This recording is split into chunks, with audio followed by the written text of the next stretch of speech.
ভারতের বিপক্ষে ২ টেস্টের জন্য ১৬ সদস্যের দল ঘোষণা করেছে বাংলাদেশ ক্রিকেট বোর্ড। নাজমুল হোসেন শান্তকে ক্যাপ্টেন করে ১৬ সদস্যের দল ঘোষণা করা হয়েছে আজকে। সেখানে সবচেয়ে বড় চমক হচ্ছে পেসার শরীফুল ইসলামের মিসিং আউট এবং নতুন করে দলে যোগ হয়েছে জাকির আলী অনিক। জাকির আলী অনিক টেস্ট দলে তিনি একটা সারপ্রাইজ প্যাকেজ বাংলাদেশ টেস্ট দলে। আমরা ইতিমধ্যে জানি যে জাকির আলী অনিকের টি-20 অভিষেক হয়েছে, এবারই প্রথম তিনি টেস্ট দলে জায়গা পেয়েছে। ভারতের বিপক্ষে ২ টেস্টের জন্য ১৬ সদস্যের স্কোয়াডে রয়েছেন জাকির আলী অনিক।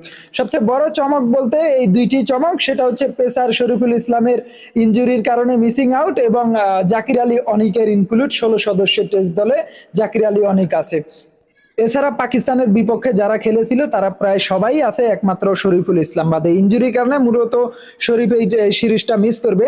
তবে আমরা সবাই জানি শরীফুল বাংলাদেশের বর্তমানে পেস আক্রমণের লিডার বলতে পারি আমরা তাকে, এবং ভারতের বিপক্ষে শরীফুল কিন্তু আমাদের অন্যতম ট্রাম্প কার্ড হতে পারত। যেহেতু ভারতের ব্যাটসম্যানরা বাহাতি বোলারদের বিপক্ষে তাদের কিছুটা দুর্বলতা রয়েছে, সেক্ষেত্রে বাংলাদেশের কিছুটা দুর্ভাগ্যজনক যে এই টেস্টে শরীফুল ইসলাম খেলতে পারতেছে না, ভারতের বিপক্ষে এই সিরিজে তিনি খেলতে পারতেছে না। এটা বাংলাদেশের জন্য খুবই দুর্ভাগ্যজনক, কারণ শরীফুল বাংলাদেশ দলের অন্যতম ট্রাম্প কার্ড। বিশেষ করে যখন ভারতের মতো এরকম একটা শক্তিশালী দলের বিপক্ষে খেলবেন আপনার দলের সেরা পেসারকে বাদ দিয়ে আপনি, সেটা খুবই দুঃখজনক।